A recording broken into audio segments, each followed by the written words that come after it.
Hey, Peacemakers, it's the Soul Koach coming at you with another episode, so sit back and let's find your peace of mind.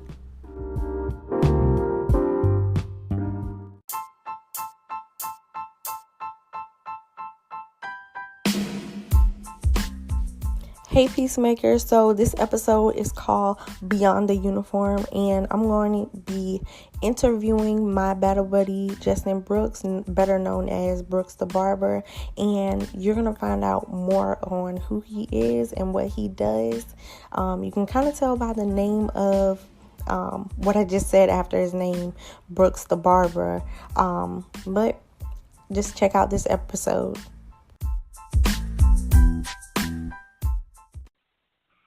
All right, everybody, this is Justin Brooks the Barber, and this is his episode on Peace of Mind. So, Justin, go ahead and introduce yourself to everybody and let everybody know who Justin Brooks is and who is Brooks the Barber. Thank you for having me on, first off. And again, like she said, my name is Justin Brooks, otherwise known as Brooks the Barber. Just a little bit about myself. Born and raised in St. Louis, Missouri. I'm currently 24 years old, and I am a active duty service member in the United States Army. I've been serving now for about 5.5 years. This July will be 6 years. Stationed out in Fort Irwin, California. 2 deployments to my name, so I mean, nothing crazy, but that's just who I am. And obviously, Brooks the Barber is my moniker on Instagram and all of the social media platforms, and what I go by as a barber. Okay, so you basically bring yourself as Brooks the Barber. So, with Justin Brooks, what is your occupation in the military? Yes, like I said,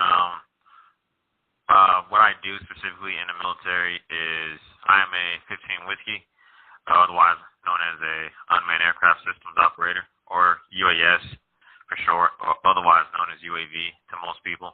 So I basically fly unmanned aircraft for a living. And like I said, I've been doing this now for about 4.5 going on 5 years, just 1 year short of how long I've been in.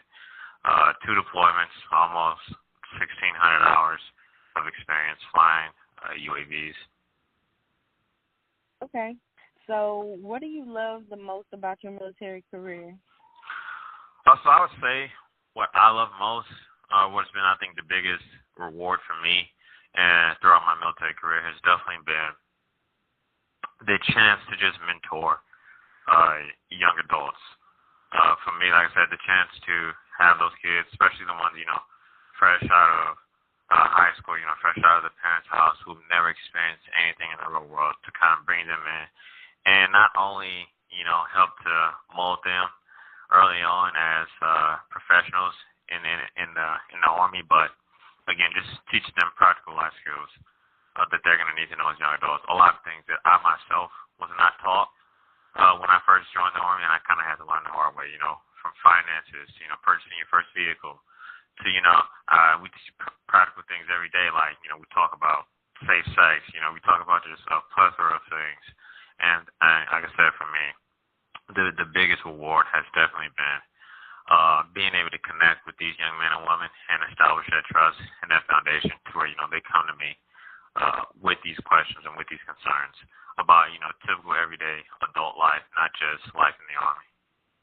Yeah, and that's a big issue because a lot of NCOs, they don't take the time out to, get to know their soldiers. They're just, oh, this is your job, this is what you're supposed to do, this is what you need to do, and kind of, separate their self. It's like work, and you don't get to know the personal side of the soldier, and that's why so many soldiers, they feel like they can't go to their chain of command because they don't have that relationship, that bond with them, and it's a really, it's a good thing that you're doing that with your soldiers, and I know they really appreciate it.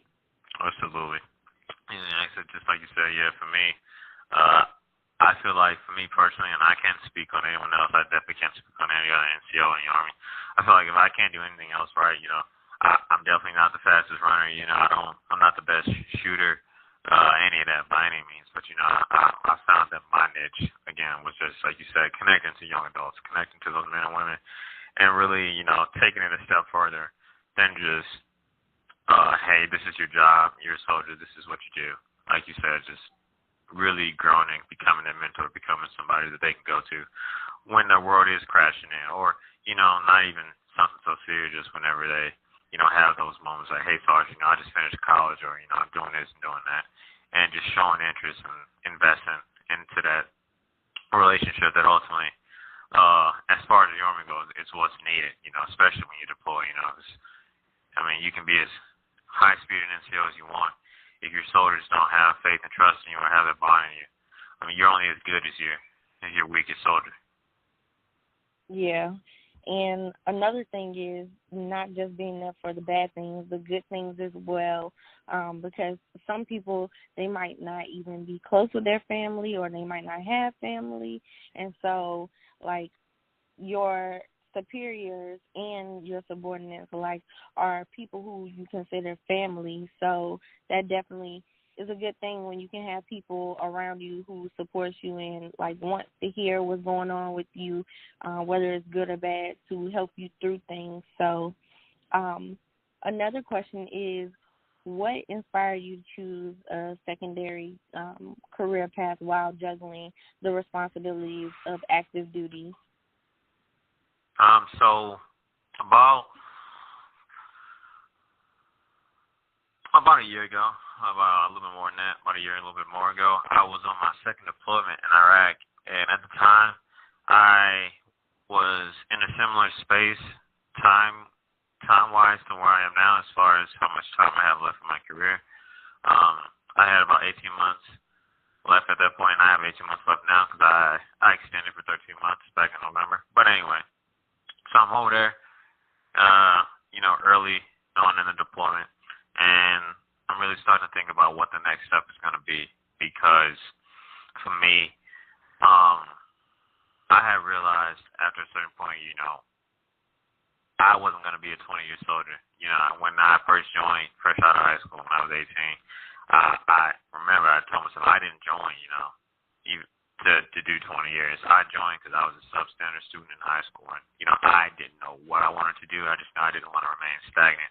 After high school, I just wanted to keep going with the crowd and keep moving forward. So I ended up joining. So I reached this point now, about a little over 4 years in my career, and I realized, I only have like a year and a half, 2 left, and like I said, I'm really trying to figure out who I am and begin to find myself, because for the longest, I was kind of in that same, I think, cliche mindset that I find a lot of other service members in at this point in their career when it comes to thinking about getting out and getting out.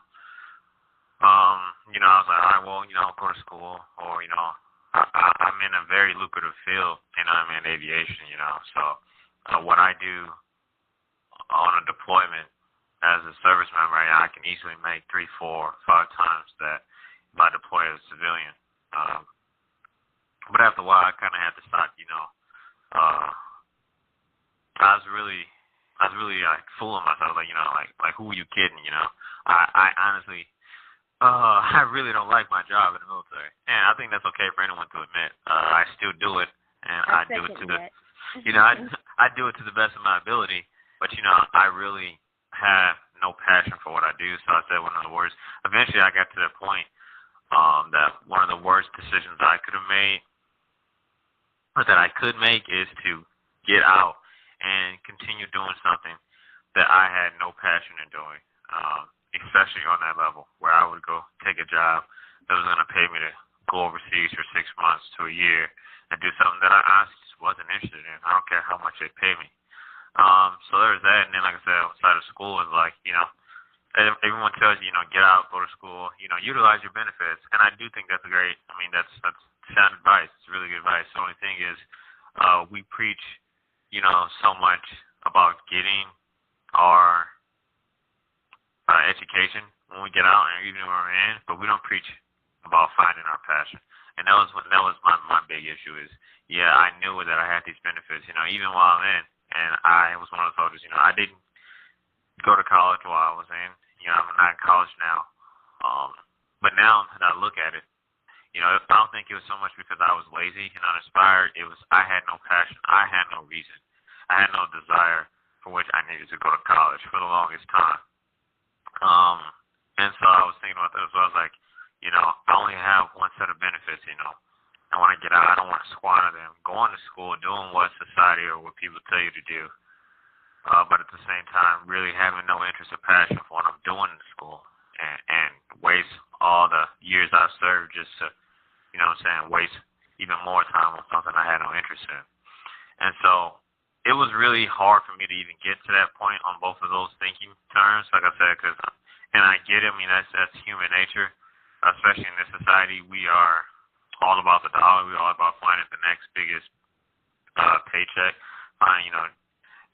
What they say today, we're all about securing the bag, right? And, that was really my mindset, just like a lot of other service members for the longest. But I knew behind that I wasn't following anything that I was remotely passionate about. And it really did leave, I think, a pretty big void in me. So I'm downranging. I'm looking at, jobs A through Z every single day while I'm at work, after work. Just exhausting, a tremendously long list of things that I could remotely do when I get out. And I'm on Instagram one day, just taking a break, and I come across one of my good friends from high school, and I see that he is back home in the city. He's cutting hair, and I'm just mesmerized by his work. I really just can't say enough about the quality of it, and it had me hooked. And then I started doing some more research, and before you know it, one day I woke up, I said, you know what, when I get out, I'm going to be a barber. And so pretty much from there, the rest is history.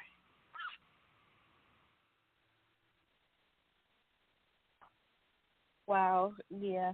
I can definitely understand that we have to go through certain experiences for us to get to the next step in life. It's just like you're on a track to running and you don't see the next, like on Mario Kart when you go and it's like you go through the little things and it has like the part where you get to the next lap and you weren't there yet, so you really didn't understand with barbering. Okay, well, that's exactly what I want to do, because you hadn't went through certain things to get you to that point.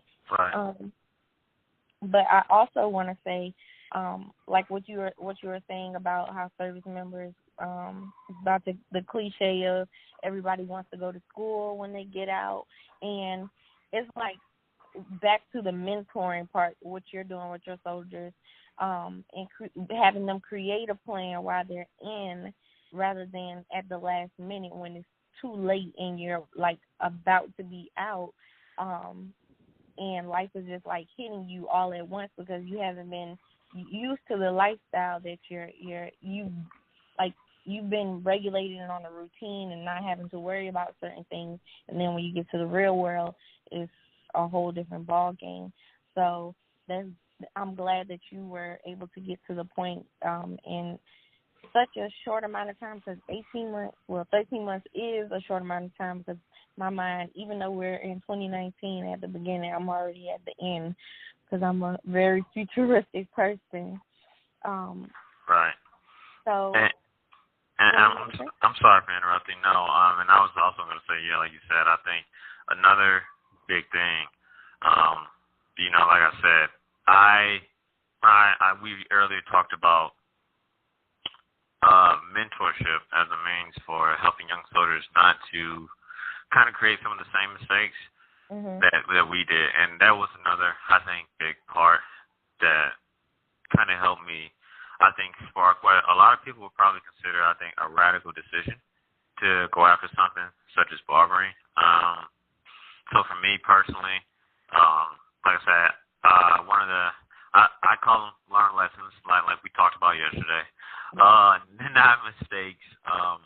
Was I got married at the age of 20, and I went through a pretty tumultuous marriage, and a big part of that, just aside from the lack of disconnect and everything else that was pretty personal to the dynamic, was that with me, for those 2.5 years that I was married, I really saw myself, I think, miss out and lose a piece of who I felt I was supposed to be, whether it be financially and definitely career-oriented.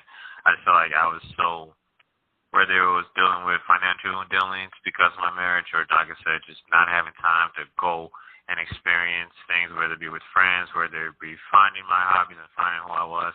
I sacrificed a lot of myself and a lot of my time and my energy committing to a pretty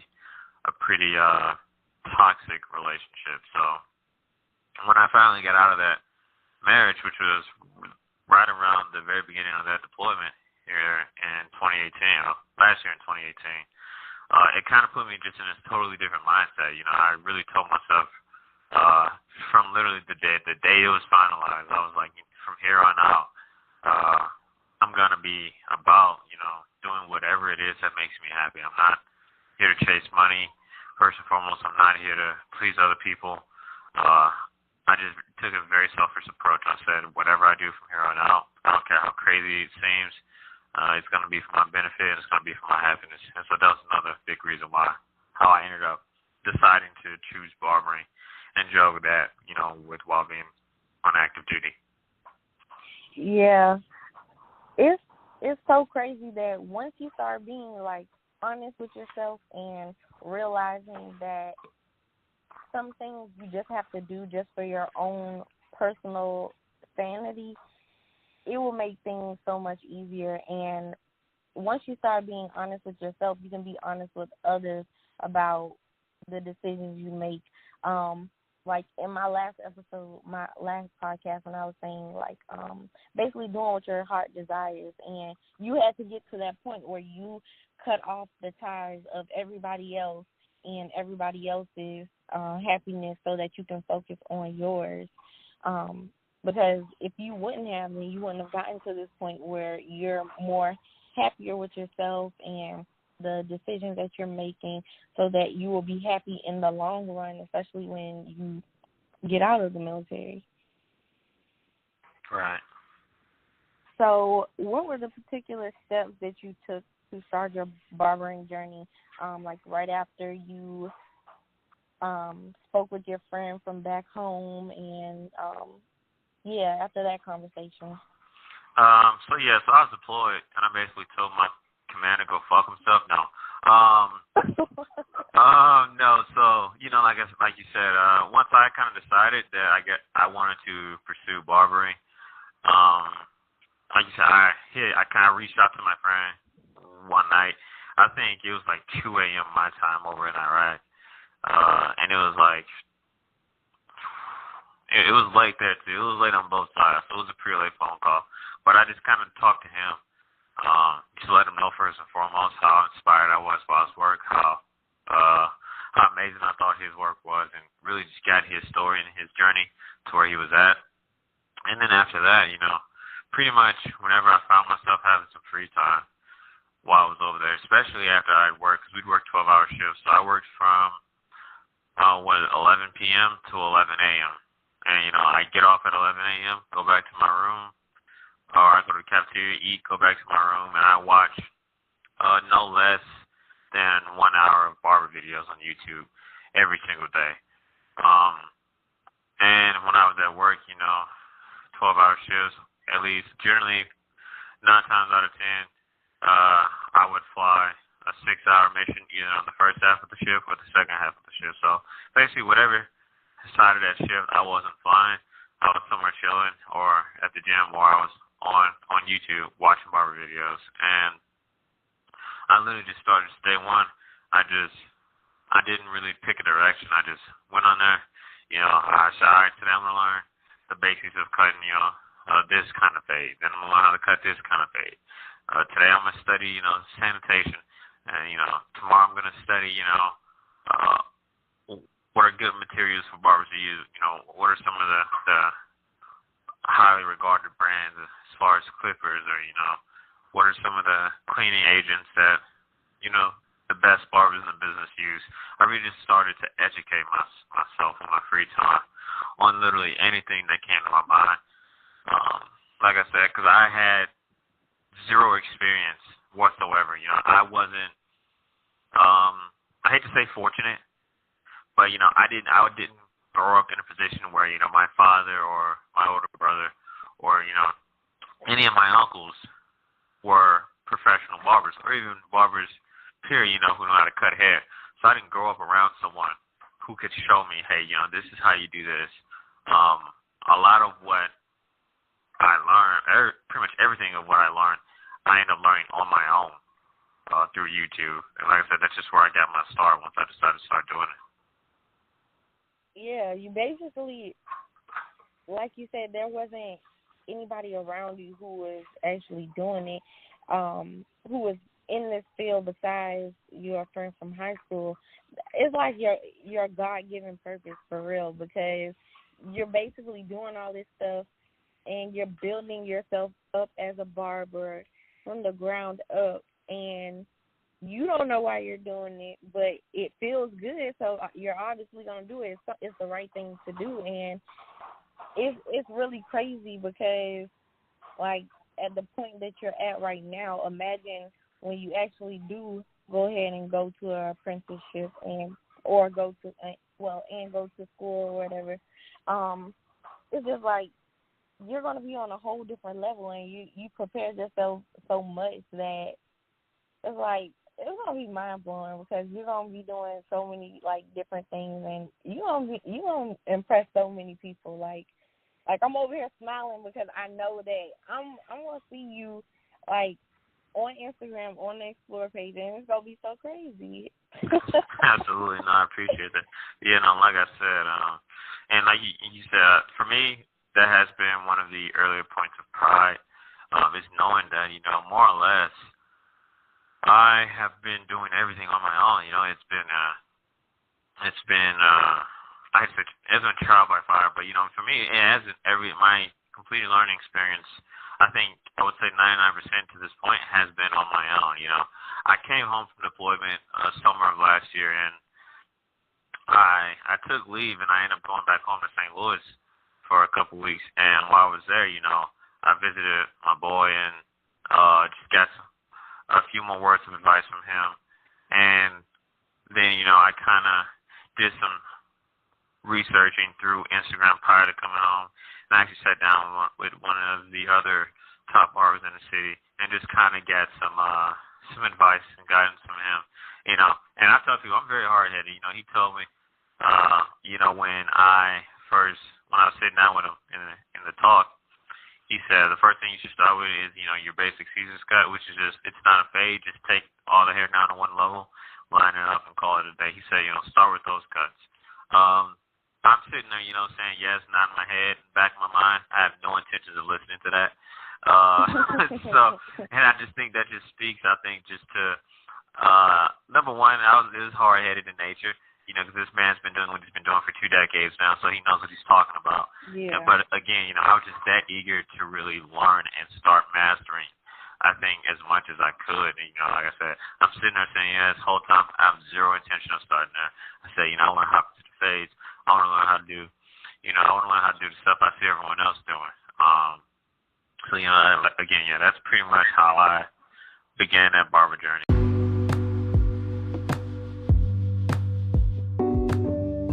All right, we're going to take a break right quick, and you're going to hear a message from our sponsors.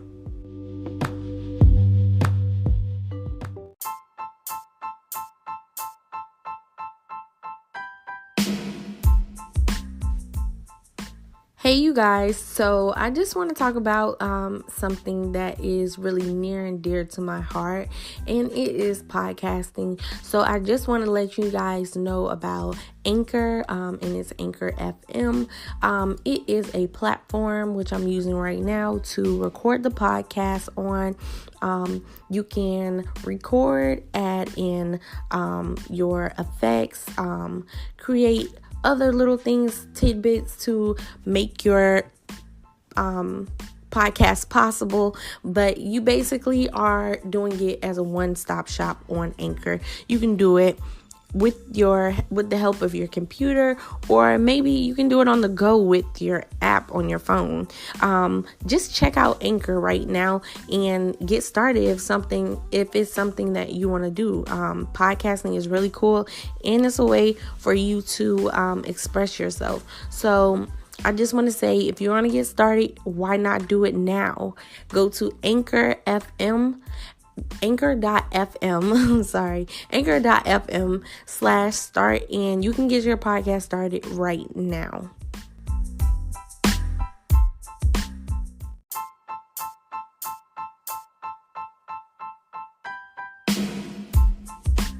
Welcome back, and let's finish listening to this episode of Beyond the Uniform with Brooks the Barber.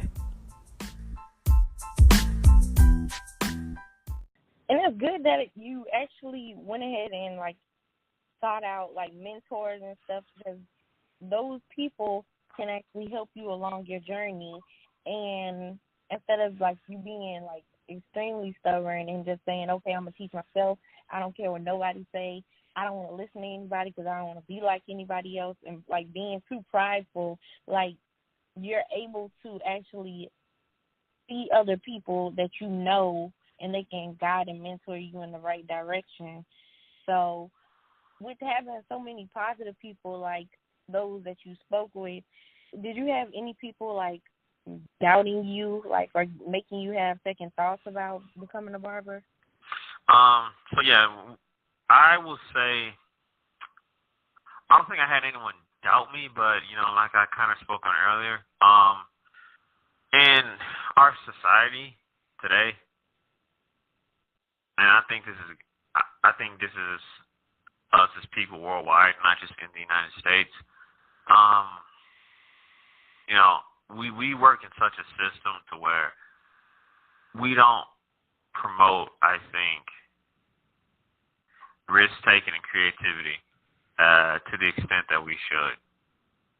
And so, like I said, when I would start to tell people, I told her, when I was downrange over in Iraq, I would, be chilling with my boys in our off time, and I start preaching to them this idea and this dream that I had.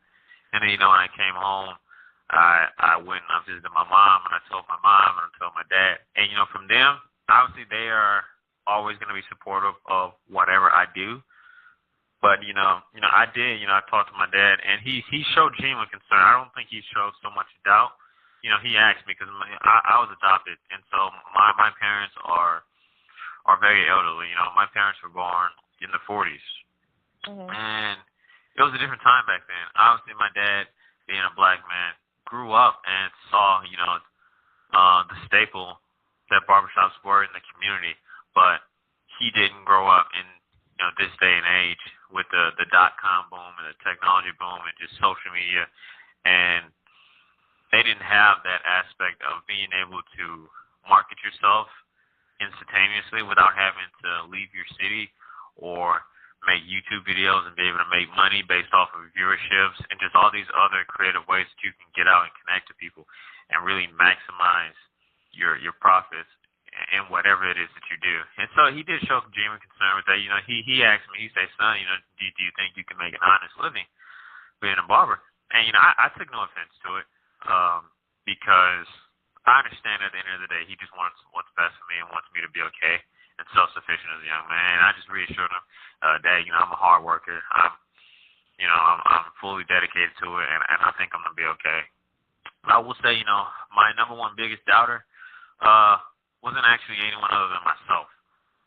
And I said it because, again, I think we all have a bit of hesitation, a bit of doubt whenever we begin something new, where, whether you're, 3-4 years old and you're first learning how to ride a bike, or whether you first time learning how to swim, or, you and I know when, I could probably speak for us both, whenever you shipped off the basic training, you probably had a lot of hesitation, you probably had a lot of doubt about what you were getting yourself into, you know what I'm saying? Because it's the unknown, and so it brings that doubt and that hesitation and those fears. And I definitely had a lot of those with barbering because, I was pretty real with myself. I was like, it's not like you say, hey, I want to go, study journalism. So I said, no, I want to learn how to cut hair. I said, dude, you have zero fucking experience cutting hair. In your, like, the most hair you've ever cut is on your face when you're shaving. So when I would look at everything I was looking at on YouTube and see how amazing all these YouTube barbers are, see how amazing my boy back home is as a barber, see on Instagram all the barbers from around the country and around the world, and see just all the crazy work and all the amazing cuts that they were producing, it kind of did put me in a space for, a good period. It was like, man, I don't know if I can do that. I don't know if I had that kind of talent, which, honestly, I did. Yourself and, yeah. And I had to be real. I was like, Justin, you don't have that talent right now because, again, you have zero fucking experience. So yeah. For me, I definitely was my biggest critic, my biggest doubter, and I would definitely say, I've been cutting hair nearly 8 months now, and the doubt, those voices of doubt, inside, they definitely have been toned down dramatically. I no longer doubt myself nearly as much as I used to, but I still, have those moments where I look at things on social media or I look at some of my own work, and it kind of, it could kind of bring about certain negative thoughts or those second thoughts about what I'm doing. But again, I just, like I said, I'll look at something as recent as a week or two ago, and then I'll look at some work from when I first began. I'm like, all right, you have nothing to worry about, man. Like, barbering is one of those things, like anything that we do in life, but especially, with something like this where the only way you can defeat the doubt and defeat the hesitation is by going through trial and error. Every cut, especially in the beginning, is not going to be perfect. It's not going to be how you want it, but as long as you take your time with each cut and you consistently cut hair, you don't take weeks or months off because you get scared or one cut didn't come out how you want it, that you're going to be fine. That's definitely true. You started to compare yourself because you didn't know how things would feel with you actually doing them, and then when you started putting everything into motion, with you positively comparing yourself to the first haircut and the second haircut, it's like you're reassuring yourself of the things that you need to do, and that you got this. Like, it's something that I kind of mentally do. Like, especially, I know I'm not a runner, but when I'm running, I consistently do that. I'm like, okay, you're almost there. You got this. You got this. It's like one of those type of things. And with anything new, everything is all mental. As long as you have a positive mindset, you're gonna get to where you need to be. And with you, on the other hand, you're stepping out on faith of you knowing that this is something you're supposed to be doing. So I know that with you putting your best foot forward, you shouldn't think negatively about the situation, because you're courageous for even thinking to cut somebody's hair. And it's just so crazy, with your customers, with you explaining the fact that you're just now starting your barbering journey. How do they feel about it? And with your customer service that you give to them, and the experience, overall experience once they walk through your door, without them being in a traditional setting, like a barbershop setting, how does that make them feel?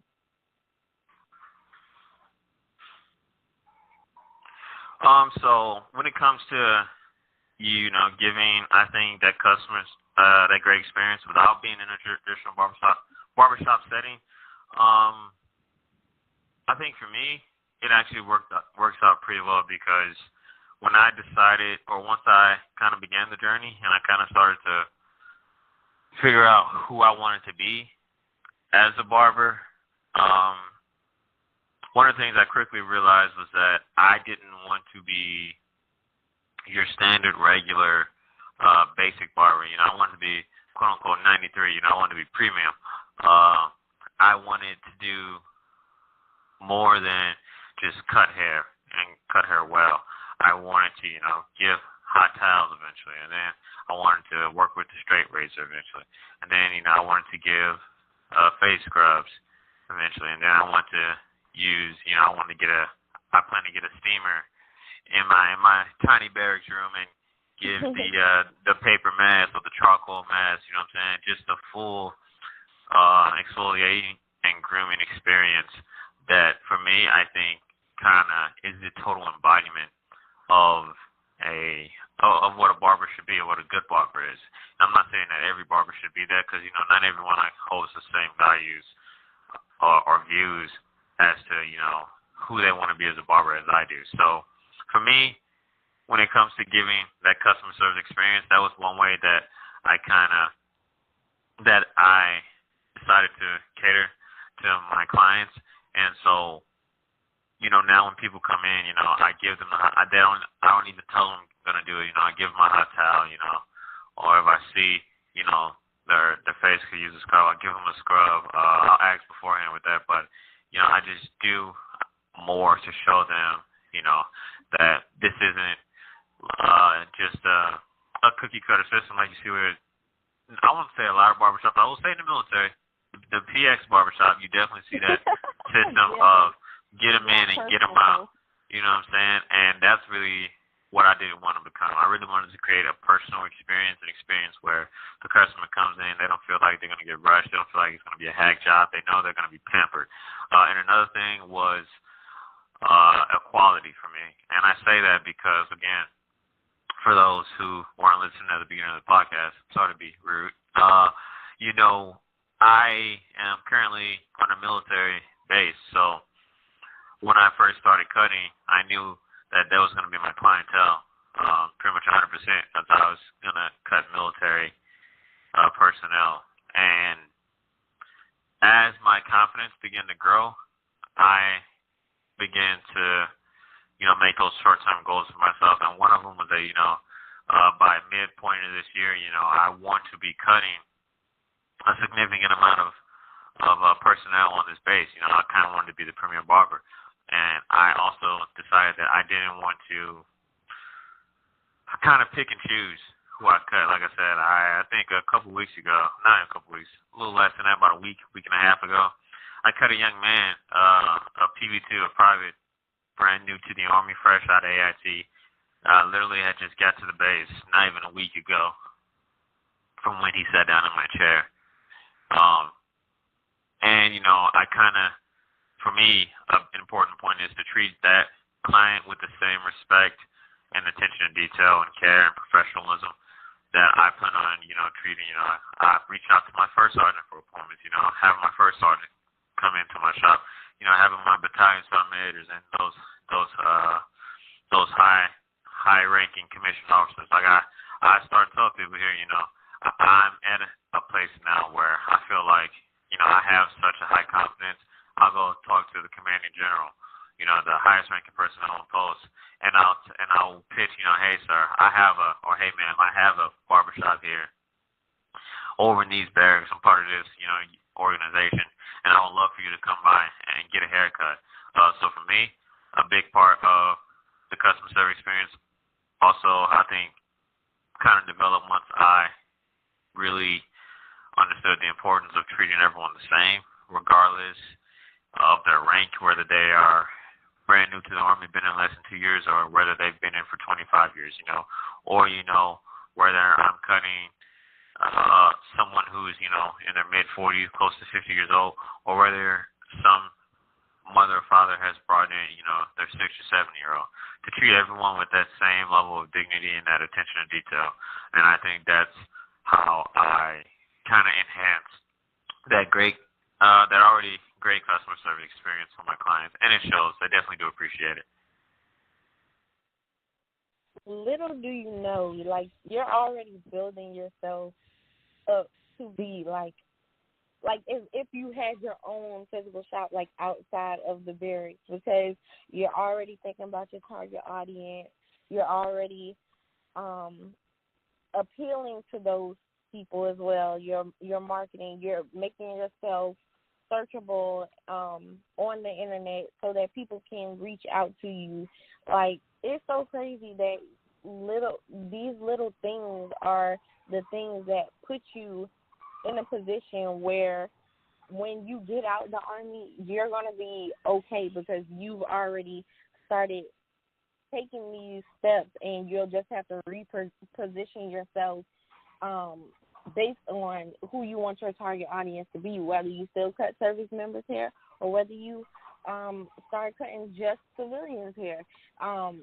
It's like you already have this down pat, and with the marketing, pitching to other people, letting them know about your journey and whatnot. It's a really great thing to hear, because I didn't have when I started my business and before I actually got my internship with a life coach, I didn't know anything about business. And even after I finished my internship, like, I had some like ideas about what I needed to do, but everything was just trial and error for me. And it's like, I don't know if, like, in your next lifetime or your last lifetime you were a businessman, but you definitely already have everything under your belt.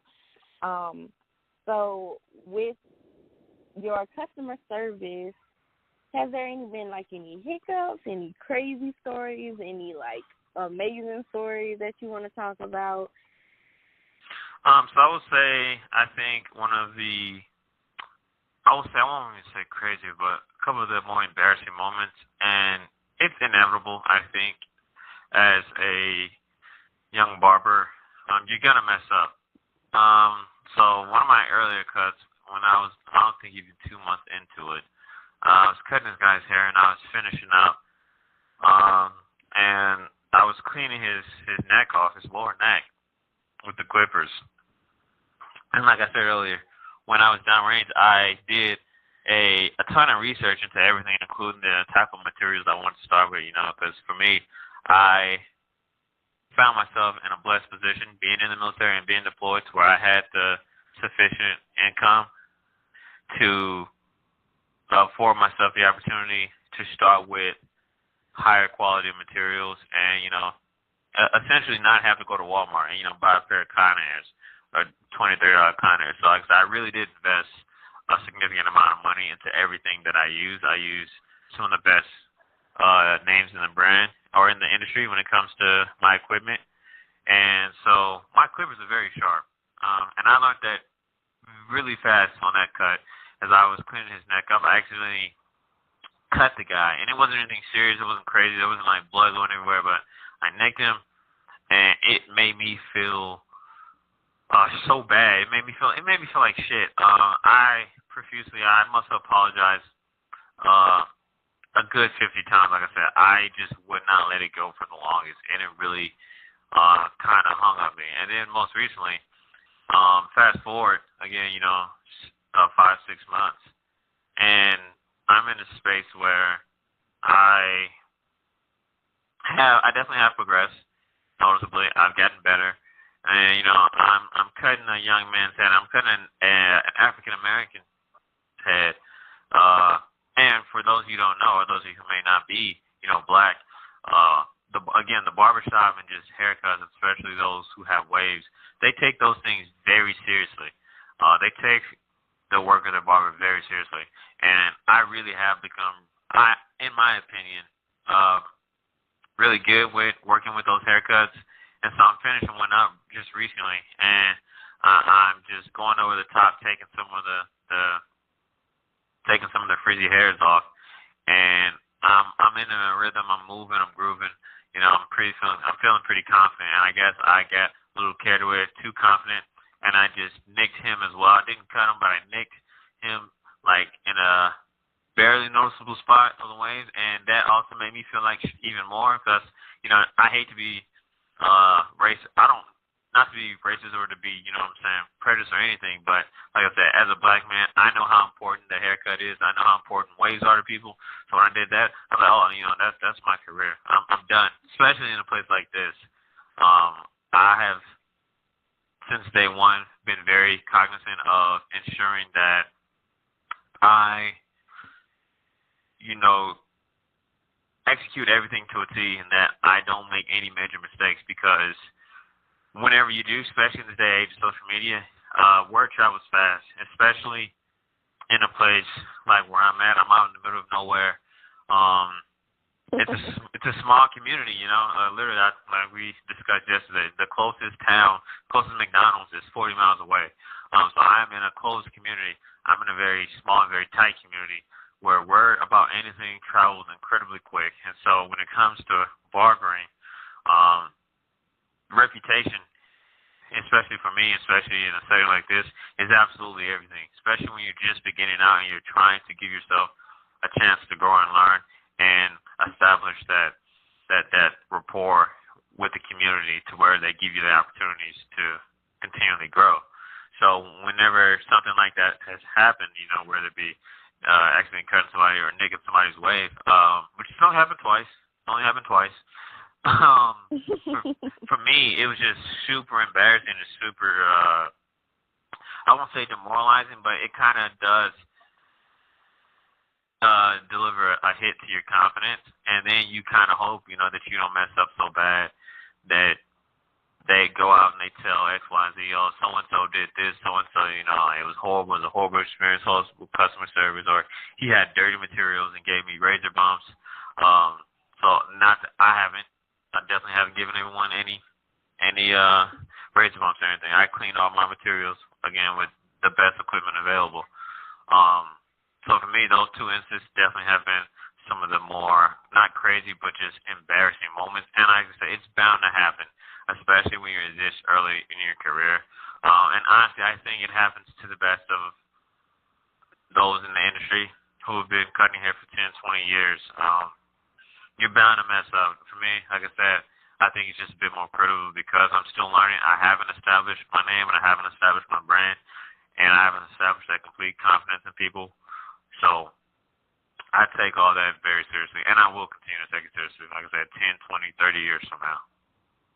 Yeah, it's like it's better that you learn it now than later and make those mistakes and take that experience with a grain of salt right now than later on. And it's like, oh, you done messed up my hair, blah, blah, blah, and people paying you hundreds of dollars just to travel to them and cut their hair, and then you mess around and do that. So it's a learning lesson. We all do certain things that we don't intentionally mean while we're in our baby steps of learning the ropes of our career. So, oh yeah, I forgot to ask you, have you ever cut any females' hair yet? So I have not, and it is funny you ask because I actually have a young lady under my leadership in my squad as an NCO, and an African American lady and a young woman, and she has this afro, and I think it's just the most amazing thing. Because in the military we have such a stigma of hairstyles and keeping things orderly, and so the fact that the command from my position all the way up has allowed her to come to work and just wear the afro, to me, is amazing, but that's not the point. The point is, once, she found out that I was doing this, she's like, oh my God, Sergeant, can you cut my hair? And I was like, no. Not because I wanted to discriminate or anything, but like I said, one thing that I do take very serious, is the pace at which I progress, and in a sense, just remind myself to don't move too slow. Don't have a total pace, but also don't bite off more than you could chew with anything that you're doing. Everything will come with time. Take it in manageable steps. And so for me, not even so much just the fact that she was a female and she wanted a haircut. It's just, I think at that time I was just like, I don't know, I wouldn't know how to properly give you the look that you were looking for. But I told her, I definitely told her, and I think I've kept my word. Is I'm gonna incorporate that into my research, into my studies, because I've had multiple females come to me now, and actually one of my clients kind of he has a young female battle buddy that he spoke to after he came to me the first time, and he said she would be very interested. And she actually has waves, so I think that's super dope. I'm trying to get her in here, and she'll be my first female client, and she'll be a waiver as well. And I'm really excited about that one. And again, I shouldn't be, because again, when I talk about earlier equality, just treat everyone the same. But again, for me, I just honestly think that's super dope, and I'm very excited. I can't wait to work with that female and then work with other females as well. Yes, and see, between UK hair and my Instagram with all these wave check videos, people taking off their do-rags and stuff, and on Twitter, it's just like, I cut my hair fresh. Back. Yes, I cut my hair back in 2015 in March. My big chop anniversary is next month, and on the 15th, I think? Yeah, on the 15th. And I'm already, like, my hair is below my bra, and I was going to, like, try to go to tailbone length, but I really want to cut my hair off and get waves. Like, it looks so pretty, but it's just like, one, I don't think I have the head for it. Two, I'm so scared. But I'll let you do it. You know what? I would definitely be honored. But like you said, that has fast become, I think, one of my favorite cuts to do. Is those people who come in with the waves, like you said, especially if they haven't got a cut in a couple weeks, or they go through a process of they call it wolfing, where they basically just compact it on themselves, and then they finally come in for that cut. And just how vibrant and how deep the waves look once you cut it. And then, like I said, those haircuts, man, like I said, I can't get enough of them, man. Like I said, you follow my my Instagram page, and so like when I'm finished, man, I give them with your light in the it's amazing, right? I mean, I'm probably more geeked than they do about the cut, because I'm like, man, you so fresh. And then like another awesome part about not even those, but in general, but especially those, they'll finish a haircut and then like they'll get on FaceTime with their homie or with their girl or with whoever, and they're like, oh my God, I love your hair, I love your haircut. They be feeling themselves and they be getting the compliment, and I just be in the background like, that's my work. So I absolutely love it.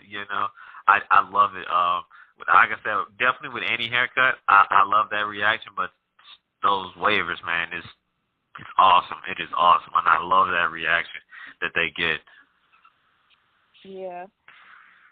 So I'm guessing, since you got so hyped on that part, I'm guessing the experience that you're giving the people, the fact that you're able to help them, the males so far, feel good about their self, like boost their self-esteem and the way they feel about their personal appearance. That's what barbering brings, basically a peace of mind to you by doing. Yeah, so definitely does. It is incorporating, I think, into how barbering brings me a peace of mind. And I've had this conversation, I think, with a few select people, but another thing that I just really kind of gravitated me towards barbering was kind of beyond, some of the things we talked about as far as not chasing money or, doing something that truly makes me happy. But, for me, when I started researching things on Instagram while I was deployed, and like I said, even just with seeing my friend, I think it gave me a real sense of identity that I previously didn't even know that I didn't have. Because for me, like I said, I'm currently reading I currently went in and I got a barber textbook from Amazon, and it's the book that they're currently using in barber schools throughout the country. So I read the chapter and they're dealing with the history of barbering and just how far back it goes. But I know as far as being a young black man in America, barbering has always been a staple in our community. I think especially from post-World War II up until today, barbering has definitely been just one of those institutions that we as black people could come together and, or even it originally was just black men, but I think today it has expanded to black people. And I think, back then, if you're a man, it was the barbershop. If you're a woman, it was the salon. But those places and those institutions were places that we as black people could come and congregate, especially during more serious and pivotal points in our history, dealing with the post-World War II and racism and then the civil rights, where we would come together and we would fellowship and we would share our hardships, it wasn't even always serious, we would come and we would talk about sports, they would come and they would discuss things like Muhammad Ali. They would come and discuss things like, in the 80s, Mike Tyson, just for sports and politics and just culture, today it's expanded. Music, fashion, just kind of the epicenter of discussion when it comes to everything black. And so for me, when I finally found barbering and I started digging through Instagram and just looking at my friends' page more and more, I kind of started seeing a bunch of those things that, again, really just resonated with me and kind of helped to ignite this sense of self. And for me, it was like, it was everything that I'd ever wanted to be. It was kind of like a kid looking at a superhero. I'm like, for me, when I cut, now I feel like that superhero, like whenever I'll be cutting on a Friday evening and I'll have one cut and then somebody will just come in, then two more people come in, and before you know it, I cut at my barracks room. I call the shop, quote unquote. The shop will be jumping, we'll have music playing on the TV or whatever, or be discussing, like sports or just whatever, right? And just like that atmosphere and that feeling. To me, there is no greater moment while I'm barbering than that. And then as well, another thing that brings me a peace of mind with barbering is, I think, the moral side of it. And I say that because I was talking to my cousin the other day, and I was just explaining to him how, in our profession, as soldiers, at the end of the day, the bottom line is our job is to go and fight the enemy. Our job is to win the nation's war. Our job is to kill. And I don't hold too big of an issue with that, obviously, because, we know we live in a very unfortunate world where a lot of bad things happen, and there are a lot of bad people. And some people do deserve to die, simply put. But for me, doing this has never really brought me this immense sense of satisfaction or pride, or has helped to boost or my dignity or anything. It's just been a job that I've done, and I've had no strong feelings about it. With barbering, it kind of gives me, like I said, it gives me that strong sense of I am doing something positive and I'm doing something selfless. Obviously, it's a business and I am making money, but at the same time, like I said, at the very surface, I'm offering people a service to help them look good and help them feel good. And like Deion Sanders said back then, he said, if you look good, you feel good. If you feel good, you play good. And if you play good, they pay good. And that's kind of how I take the approach that I take when I'm cutting people's hairs. I do my best to help them look good so that they feel good about themselves. And then I think that has a ripple effect, however big or small, on their lives, because something as simple, someone could be having a bad day, and something as simple as, an hour in the chair and a good haircut can kind of give them something to go back to wherever they go. I'm like, today was so-and-so, but, at least I got a nice haircut, and help them feel a little bit better about themselves. And then, like I said, earlier when I talked about being an NCO and the mentor side of things, as a barber, I quickly, realized that I also want to use this, and I have the ability to use this, especially the older I get, to become a mentor, not just to those young brothers and sisters in the black community, but, to those young brothers and sisters in the veteran community, and then eventually just to whoever, to where I can give, my personal advice and my opinions and my experiences on things, and kind of, begin to work with other people in various communities and just help to give back, give back, not even so, whether it be my time or it's just, again, knowledge and experiences that I've learned inside the shop, that I've learned as a soldier, not just learned in life. So for me, barbering has become kind of the conduit for which I can begin, as time goes on, to really expand and involve myself in other things, and ultimately, like I said, just continue to be that mentor to people young and old that I enjoy being now. Wow, I never looked at it on that level, but it definitely can be done through the barbershop. The barbershop it's really. I'm really excited to see what you're gonna do with this and see where Brooks the Barber is in the next 5 years. So, what's your plan for the next 5 years? So my 5-year plan is just to be settled into a shop. Long term, I don't want to be in the shop. I want to become freelance. But like I said, to start, when I spoke on earlier, just ensuring that I don't bite off more than I could chew, but I also don't move at a total pace. So next 5 years, I want to be established. I want to stay in a place of business because I just hate, to me, when I say barbershop, I think of just the 10 chairs on each side, and you know what I'm saying? Like, even for me, I realized that wasn't, I think, the type of setting I wanted to work in. Like I said, I would honestly prefer to work in a salon setting, somewhere that will allow me to utilize all the tools that I've been given and to service clients how I want to service them. Like I said, giving more than haircuts, giving the facials, giving the scrubs, giving the hot towels, giving the razor shaves, and just allow me to be who I am as a professional, and then allow me that freedom of expression as an individual, from something as simple as, what I wear when I come into work. So for me, that's the goal here in the next 5 years, is to find that shop that really resonates with me from a professional and a personal standpoint, and then just to continue to grow there until I'm confident and ready to leave the shop and begin doing freelance work. Okay. So what is some advice, besides what you've already said earlier in this episode? What's some advice would you like that you would give another service member who's active duty, or rather they're active duty or National Guard or Reserve or anything, who is hesitant about starting a new career or a secondary career? I would tell them regret is a hell of a drug, and it really is.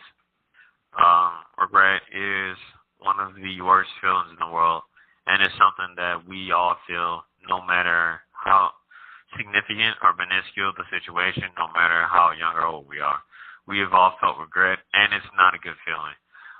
So I would tell those individuals, I'll tell those young or old service members even, number one, the Army doesn't last forever. Whether you do a 4-year contract, whether you do a 6-year contract like I did, whether you do 10 years, whether you do 20, whether you even do 30, one day the Army comes to an end and life goes on. And so I think it's very important for us as people to invest time into figuring out who we are and what we're passionate about and what truly makes us happy beyond the dollar, unless the dollar is what makes you happy. And then, like I said, just we don't know what tomorrow's going to bring. And so for me, I tell people, I'm not a full-fledged barber yet, but, Lord forbid I were to die, tomorrow. I could die knowing that I was on a path to follow my dreams. And I could die telling myself, hey, man, you died being a barber. You may not have been a license or fully, accredited or whatever, but, you practiced and you actively took the steps, you bought the equipment, you started cutting hair, you started making an impact, and you followed your dreams. And so for me, I think that would be the biggest advice, is just don't let those feelings of doubt, those feelings of hesitation, the comforts of security pull you into such a place to where you don't take any risk in life, and just even attempt to do something that truly makes you happy. Because, again, I would rather everyone try what makes them happy or what they're passionate about, and put in an honest effort and fail miserably than to not have ever tried at all. Yeah, I know, like, with life coaching, it's not something that I expected to be doing, and I haven't taken it on full-time just yet. So it's like I'm still, like, getting over the humps and the bumps of everything, but And I did start out doing life coaching without charging anything for my services, and I was okay with that. and it was like nothing else better to do in the world than to be like doing what I wanted to do, and I was life coaching. So it's definitely, I can attest to that. If I wouldn't have like started life coaching, we wouldn't even be having this conversation on this podcast. So it definitely helps to sit back and just do what you like, live your best life for real, because if you don't, then later on down the line you're gonna regret it, and it's gonna eat you up inside, because you only can do stuff but so long. You can't start to do it when you're way older, because you might not have the resources, or you might not be able to appeal to the people that you would have in the past. So it's just crazy. So is there anything else you want to tell the listeners before we get to know your social media handles? I don't think there's too much more else. Like I said, I definitely do appreciate you bringing me on the podcast. Like you said, before we get to those, I definitely hope that I was able to inspire at least one listener to kind of break the mold and the monotony of their life if it's something that you're not completely satisfied with, and just take an honest chance. You know, you may not be in the same position that I'm in, but regardless, whatever position you're in, if there's a chance for you to give yourself an outlet towards success and towards happiness, then like I said, I strongly recommend just taking it. And if you fail, then you'll have that peace of mind knowing that at least you tried. Yeah. So we're going to have you drop your social media handles and let the listeners, the peacemakers, know where they can find you at.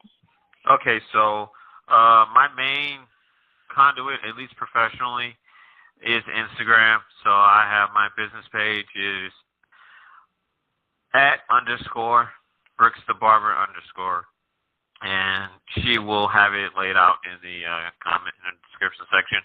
But that is _BROOKSTHEBARBER _.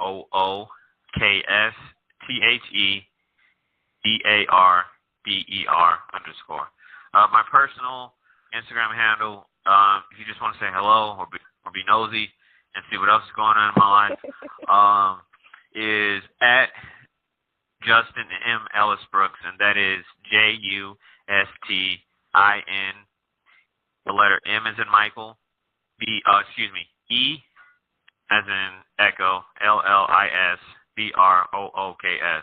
So again, my personal handle is @Justin M. Ellis Brooks. I have a Facebook page that I currently have connected to my business Instagram page. Facebook page is just Brooks the Barber. Go and search that. Pretty much a majority of the content that I post on my Instagram business page, I also share it directly to the Facebook page so that those who may not frequent or have an Instagram can also stay up to date on whatever content I post on Instagram. All right. So hopefully, you never know, with my listeners, you might get some people traveling to see you. I definitely, hey, if they travel out here, look, they definitely deserve the best quality experience. You might get some people who want you to travel to them, so you never know. Absolutely. Peacemakers, be nice to him, and definitely show him some love. This is not going to be his first time on the podcast, and we're definitely going to keep up with his journey. So we're going to catch you next time, Peacemakers. All right, thank you. Thank you for having me.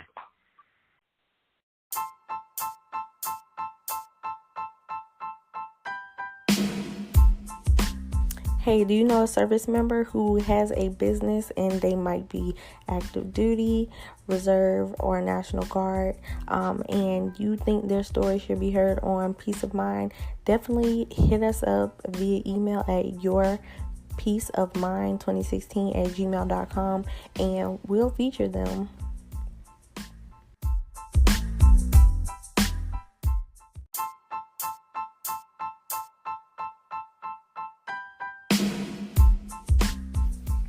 Be sure to cut that notification bell on so that you will get notified every time, whether you're listening on Anchor, Spotify, iTunes, or any place, just go ahead and make sure notifications are on so you can be told when I am dropping a new episode. And definitely like our podcast and let us know what is going on with you, what you want us to talk about, and we'll keep you informed via push notifications on your app. Definitely check us out on Instagram, Twitter, and email us if you need to at your peaceofmind2016@gmail.com.